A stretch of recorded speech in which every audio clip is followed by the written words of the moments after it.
Assalamualaikum warahmatullahi wabarakatuh dan salam sejahtera. Apa khabar semua? Okay guys, so untuk video kedua kita hari ini 4 hari bulan 6 kita nak tengok gold pula. Okay, so kalau anda perhatikan chart gold kita, ini semalam punya candle, ini penting ni, kemarin punya candle. Now, kenapa kemarin punya candle ini penting? Sebab apa? Sebab nombor satu, this long white candle ataupun green candle ini, dia bukan saja break trend line ni. Dia bukan saja break trend line, malah dia juga break saya punya resistance. Okay, so saya ada markingkan satu resistance, dekat area sini berapa tu? 3360 starting from this low, lepas tu ini dua, kemudian dia break. Okey, yang trend line ni asalnya sebenarnya saya buat dia sebagai satu apa nama ni, kita boleh draw dia, saya buang ni sekejap sebagai satu triangle, macam ni triangle dia. Alright. So asalnya dia adalah satu triangle, tapi saya just buang dia triangle bawah, garis yang bawah ni, so saya nak tunjukkan yang atas ni je lah. So kalau anda perhatikan, candle yang ini very important, significant sebab dia break trend line dan juga resistance area. Now, semalam price pull back a little bit. Okay, so saya expect kalaulah dia pull back, mungkin dia akan pull back paling-paling pun saya ingat sampai region sini lah kot. Sini. Ini first expectation saya lah. So, dia pull back sampai sini dan saya akan cari peluang untuk buy di sini. Somewhere dekat 3307, 3308 macam tu lah. So, trend line yang dah break, sekarang dia jadi support, betul? Okay, so saya expect price akan masuk sampai sini dan hari ni barulah saya nak buy.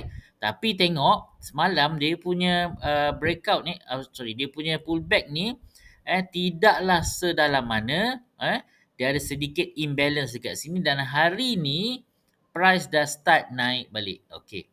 So, kita tengok dekat H4 jap. Tu dia tuan-tuan. Nampak?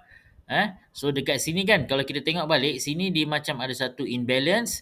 Kemudian price turun, dia fill more than half lah kot, of this imbalance. Kemudian barulah price naik balik. So, hari ni kita tengok kalaulah candle H4 ni boleh close above this area, so ada kemungkinan price gold boleh naik lagi and eventually dia punya target ni path dia dekat sinilah. Next dia dekat area 3430. Okey, ada satu lagi kemungkinan. Now katakanlah candle H4 ni dia jadi macam ni, mungkin juga price akan, sebab ini awal pagi kan, baru pukul 10 pagi, so mungkin juga price akan turun juga sedikit sampai sini, just below 3360 ni, mungkin sampai 3350 macam tu. Okay, so saya drawkan semula. Ini kemungkinan. So price naik kan, turun balik sampai area sini, sweep some lows over here, lepas tu baru dia naik kembali.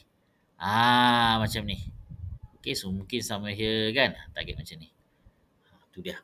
Okay, so yang penting this area dia akan masuk balik. Kemudian baru dia bounce. Apa pun target kita ni, saya punya target ialah saya nak buy lah dekat gold. Saya pun sebenarnya tuan-tuan tak berani juga nak sell dekat gold ni. Sebab dia terlampau strong lah. Even kalau fundamental tu kan, perang ataupun benda-benda yang boleh menggoncang geopolitik tu always on the line. So kita nak short gold ni atas sebab apa? Strong USD tak strong juga. USD pun belum strong lagi. Okay, apa sebab? Dunia dah aman pun tak begitu juga. Jadi kalau katakan saya ada option, saya cuma akan cari peluang untuk buy di gold. Itu pendapat saya lah. Mungkinlah pullback ini boleh berterusan dan dia boleh turun balik ke bawah. Itu lain cerita. Buat masa ni tuan-tuan, buat masa sekarang ni, target saya ialah saya nak buy di gold dan target saya yang paling dekat ni resistance 3430. Ini kita cerita yang paling dekat dulu. Okay, so unless lah gold tiba-tiba dia turun, Ada support dekat 3265, dia turun lagi. Yang area ini yang nampak macam hari tu kan, dia dah feel some imbalance, betul tak? Dah masuk imbalance kat sini, kemudian kan dia bounce balik. So kalaulah ada lagi penurunan, dia kena clearkan area 3144 and eventually all this imbalance dekat bahagian bawah ni. Imbalance ni saya ingat dekat kita tengok weekly. Ya betul. Sini ada sedikit imbalance lagi, kemudian bawah ni ada supply order block. Supply order block yang mana kalau kita tengok dekat daily ada imbalance dekat H4 surely lah.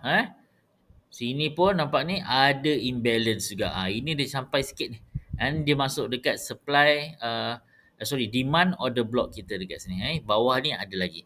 So masih lagi jauh perjalanan gold untuk dia turun. So buat masa ni tuan-tuan, cari peluang untuk buy. Target yang paling dekat 3430. Kalau lah misalnya kata boleh break 3430, then we are looking at 3500.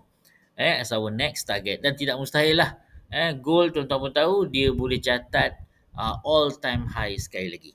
Alright. So guys, buat masa ni please cari peluang untuk buy dekat gold unless dolar kuat ataupun dunia tak ada threat untuk perang apa semua kan. So maybe kita boleh nampak ini memang harapan lah macam ni, kemudian dia break trend line, pull back, then barulah sini.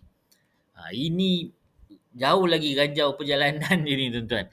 Maybe agak apa nama ni, jauh sikit jalan dia compare tu nak bullish ni kan. So buat masa ni tuan-tuan, advice saya kita ambil lah on the bullish side kalau tuan-tuan nak selamat.